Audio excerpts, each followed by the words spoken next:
beaucoup. Comme vous le savez, l'Église catholique et protestante se sont engagées ensemble dans une initiative d'amener les forces vives du pays à un pacte social pour la paix et le bien vivre ensemble.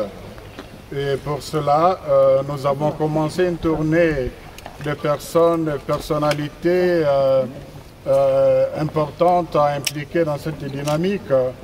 Et nous avons pensé que la FCM 23 ont quand même une grande contribution à apporter dans cette dynamique de la construction de la paix, parce que pour les deux églises, l'année 2025, c'est l'année de la paix.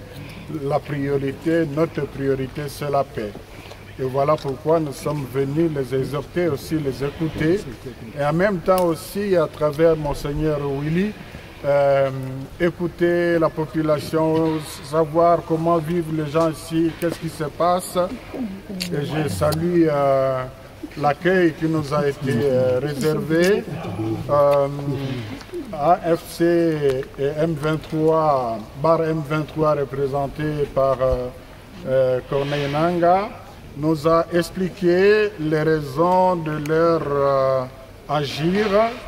Ce n'est pas à moi de le dire parce que je ne suis pas leur porte-parole, mais à ce stade, je peux dire qu'en les écoutant, ça nous a motivés. C'était moral.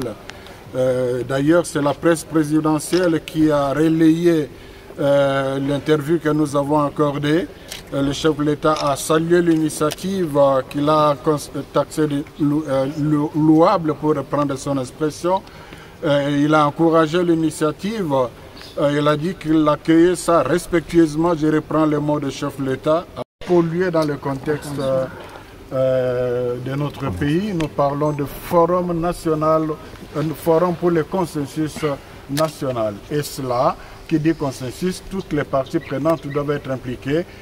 Lors de notre rencontre avec le chef de l'État, nous lui avons dit clairement que nous rencontrerons même nos compatriotes qui sont dans AFC M23.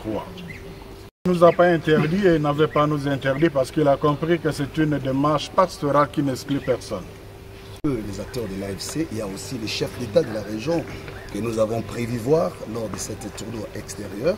Et puisque vous parlez de la femme, je voudrais déjà vous signaler que nous avons reçu des organisations de femmes à Kinshasa, une centaine d'organisations de femmes, mais la perspective reste ouverte pour toute autre organisation, surtout au niveau de province, et singulièrement ici à Goma. Donc, s'il y a encore des organisations de femmes, parce qu'elle est souvent la victime, la femme, dans le cas d'espèces. Donc, pour dire, la femme, les enfants, les vieilles personnes sont une priorité par rapport à notre vie. Ici, préciser que ici, nous ne parlons pas encore dialogue.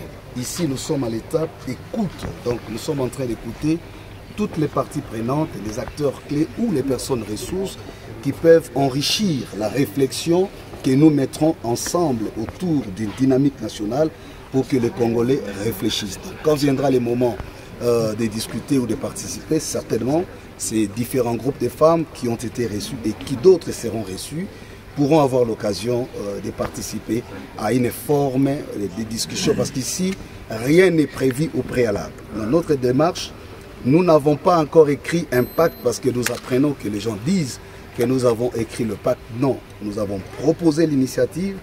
Voilà pourquoi nous approchons toutes les parties. Nous avons commencé à Kinshasa et là c'est l'étape extérieure de Kinshasa, donc Goma. À part Goma, nous allons voir les provinces, l'extérieur du pays et nous rentrerons à Kinshasa pour faire l'écho de la première étape et à cette occasion, nous annoncerons les étapes suivantes.